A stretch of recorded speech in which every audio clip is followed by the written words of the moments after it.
Hello friends, welcome to one style cooking.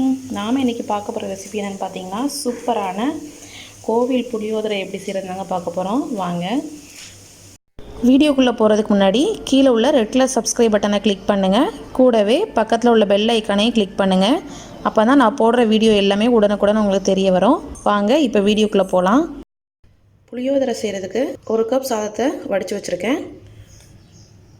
பொடி பண்ணுறதுக்கு பார்த்திங்கன்னா 1 ஸ்பூன் கடலைப்பருப்பு, 1 ஸ்பூன் உளுந்தம்பருப்பு, ஒரு 1/2 ஸ்பூன் ஜீரகம், 1 ஸ்பூன் மிளகு, 1 ஸ்பூன் மல்லி, 1/2 ஸ்பூன் வெந்தயம், ஒரு 4 வரமிளகாய்.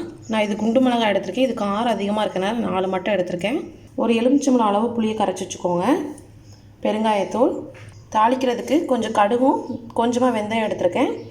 1 ஸ்பூன் உளுந்து, 1 ஸ்பூன் கடலைப்பருப்பு, 3 ஸ்பூன் அளவு வேர்க்கடலை, பார்த்திங்கன்னா 4 காஞ்ச மிளகாய், கொஞ்சம் கருவேப்பிலை, ஒரு 1/2 ஸ்பூன் மஞ்சள் தூள், தேவையான அளவு உப்பு, தேவையான அளவு நல்லெண்ணெய். வாங்க எப்படி செய்யலாங்கிறத பார்க்கலாம். இப்போ ஒரு கடாய் சூடானதும் நம்ம முதல்ல கடலைப்பருப்பு சேர்த்துடலாம். ஏன்னா கடலைப்பருப்பு வறுபடுறதுக்கு கொஞ்சம் லேட் ஆகும். அதனால் முதல்ல கடலைப்பருப்பு சேருங்க. எல்லா பொருளையும் மொத்தமாக சேர்த்துறாதீங்க. கடலைப்பருப்பு லைட்டாக வறுபட்டதும் உளுந்தம்பருப்பு சேர்த்துடலாம்.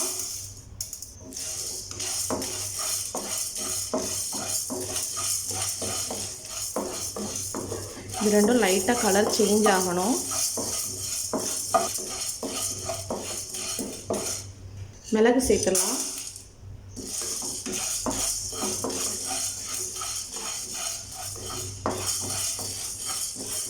இப்படி வறுத்து பொடி பண்ணி நீங்கள் புளியோதரை மிக்ஸ் பண்ணிங்கன்னா ரொம்பவே சூப்பராக இருக்கும். கோவிலில் பிரசாதம்லாம் கொடுப்பாங்கள்ல, அந்தளவுக்கு ரொம்ப டேஸ்ட்டாக இருக்கும்.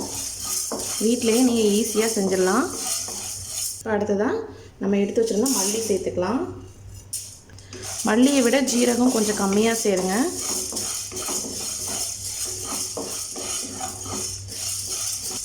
மல்லி சீக்கிரம் வறுபட்டுரும். ஸோ அதனால் நம்ம எடுத்து வச்சுருந்த ஜீரகத்தை சேர்த்துடலாம். கூடவே வரமிளகாவையும் சேர்த்துக்கோங்க. கலர் எதுவுமே சேஞ்ச் ஆகிடக்கூடாது. கலர் சேஞ்ச் ஆச்சுன்னா கசப்பு தன்மை எடுத்துரும். ஸோ அதனால் கலர் சேஞ்ச் ஆகாமல் லைட்டாக வறுத்துக்கோங்க.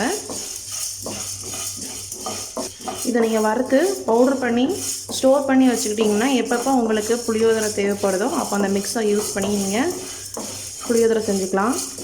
ரொம்பவே ஈஸியாக இருக்கும்.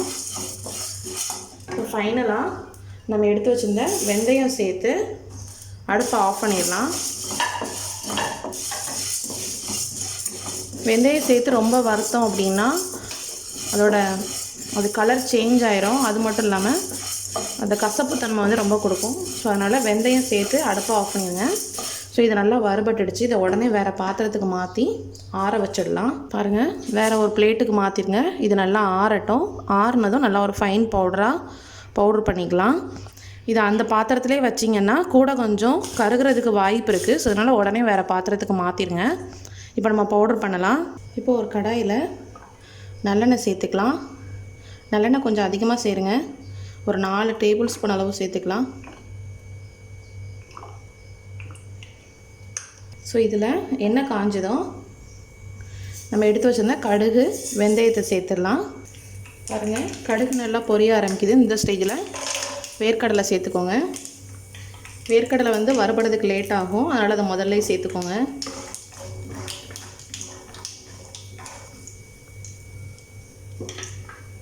இப்போ உளுந்தம்பருப்பு கடலைப்பருப்பு ரெண்டையும் சேர்த்துடலாம்.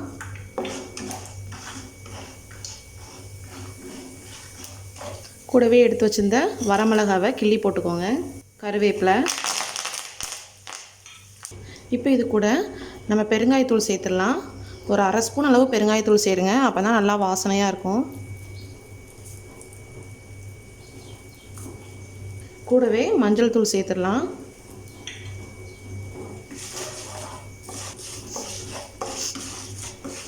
அடுப்பை லோ ஃப்ளேமில் வச்சுக்கோங்க. பாருங்கள், நம்ம வறுத்து வச்சதை எந்த அளவுக்கு பொடி பண்ணி வச்சுருக்கோன்னு. ஸோ இதை ஆட் பண்ணிடலாம்.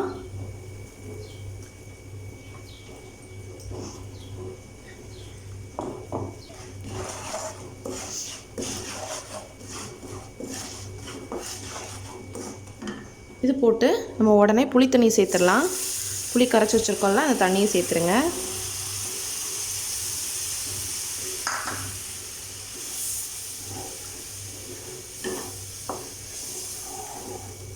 நம்ம பவுட்ரு பண்ண அந்த புளியோதரை மிக்ஸ் வந்து இந்த புளி தண்ணியிலேயே நல்லா வேகணும். ஸோ இதெல்லாம் வெந்து நல்லா அந்த புளி தண்ணியெல்லாம் சுண்டி வரணும். ஸோ அது வரைக்கும் வேக விடலாம். பாருங்கள், இந்த புளியோதரையில் சைடில் ஆயிலெலாம் நல்லா வெளியே வந்திருக்கு. ஸோ இந்த ஸ்டேஜில் நம்ம புளியோதரைக்கு தேவையான உப்பு சேர்த்துடலாம்.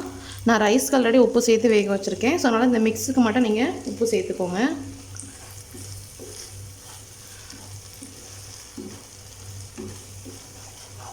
பாருங்கள் எந்த அளவுக்கு வருதுன்னு. ஸோ இந்த கன்சிஸ்டன்சி வந்திருக்கணும்.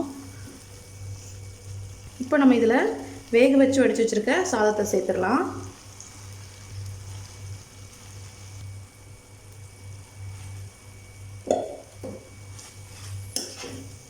நல்லா மிக்ஸ் பண்ணி விட்டுடலாம். நான் டைரெக்டாக ரைஸ் இதில் ஆட் பண்ணிட்டேன். நீங்கள் ஒருவேளை ரைஸில் கூட இந்த மிக்ஸை கொஞ்சம் கொஞ்சமாக ஆட் பண்ணி கூட நீங்கள் பண்ணலாம். நம்மளோட சூப்பரான புளியோதரை ரெடி ஆகிடுச்சு. நீங்களும் உங்கள் வீட்டில் ட்ரை பண்ணி பாருங்கள். இந்த வீடியோ உங்களுக்கு பிடிச்சிருந்ததுன்னா நம்ம சேனலை லைக் பண்ணுங்கள், ஷேர் பண்ணுங்கள், சப்ஸ்கிரைப் பண்ணுங்கள், மறக்காமல் கமெண்ட் பண்ணுங்கள். தேங்க்யூ.